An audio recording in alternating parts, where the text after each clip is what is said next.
18 वर्षाखालच्या गुन्हेगारांनी जर केला तर तुम्हाला जेलमध्ये बाल सुधारगृह असते तिथे टाकले जाते. तिथे तुम्हाला सुधारण्यासाठी प्रयत्न केला जातो. पण तुम्ही आई वडिलांपासून दूर राहता, आपल्या मित्रमंडळापासून दूर राहता, तुम्हाला चालेल का? शाळेमध्ये कुठलेही हत्यार आणू नये.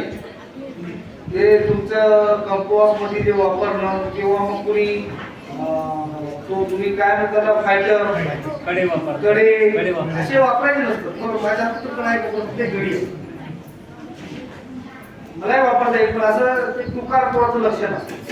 तुम्ही तुकार राहत का? तुम्ही विद्यार्थी आहात, विद्यार्थ्यांनी विद्यार्थ्यासारखं राहायला पाहिजे. आपल्याला टार्गेट ठेवलं पाहिजे, भविष्यात काय बनायचं ते टार्गेट समोर ठेवून आपण अभ्यास केला पाहिजे. जर तुम्हाला खरंच पोलीस अधिकारी बनायचं असेल ना तर तुम्ही आतापासून अभ्यास करा. तुम्ही प्रामाणिकपणे अभ्यास करा, तुम्ही 100% यशस्वी होणार. पण त्यासाठी आपण प्रामाणिकपणे असलो पाहिजे. तुम्ही जर प्रामाणिक अभ्यास केला रोज, आता तुम्ही 8वी 9वीला रोज 2-3 तास अभ्यास केला तुम्ही 100% अधिकारी होणार. फक्त त्यासाठी तुम्ही प्रामाणिक अभ्यास करा. दुसरा जे वाहतुकीचे नियम आहेत त्याच्यापैकी मी तुम्हाला फक्त एकच नियम सांगतो, गाडी चालवा. 18 वर्ष तुमच्या तुमचं कमी वय आहे, तुम्ही गाडी चालवणार, तुम्हाला नाही तर तुमच्या वडिलांना जेलमध्ये जावं लागेल. ते तुम्हाला चालेल का?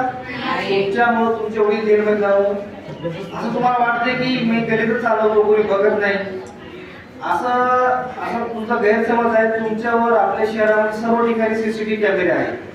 तुम्हाला माहिती आहे सर्व ठिकाणी तुम्ही जिथं राहता या शाळेमध्ये सुद्धा सीसीटीव्ही कॅमेरे आहेत, बाहेर पण सीसीटीव्ही कॅमेरे आहेत.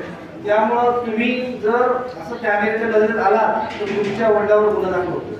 हे तुम्हाला माहिती आहे, तुमच्या वडिलांना जेल होऊ शकते, शिक्षा होऊ शकते. त्यामुळं असे कुठले चुकीचा मार्ग वापरू नका जेणेकरून विद्यार्थ्यांना या सर्व कामामुळं तुमचं शैक्षणिक नुकसान होईल, तुमच्या वडिलांचं नुकसान होईल, तुमचं करिअर सुद्धा बर्बाद होईल.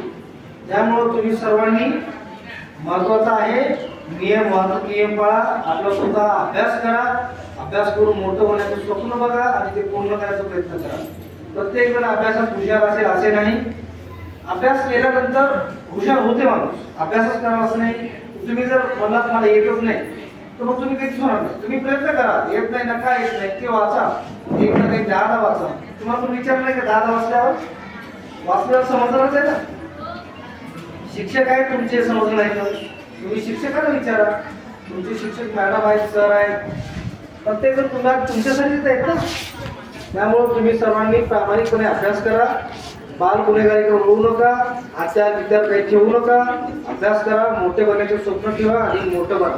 सर्वांना माझ्याकडून खूप खूप शुभेच्छा. मला बोलले त्याबद्दल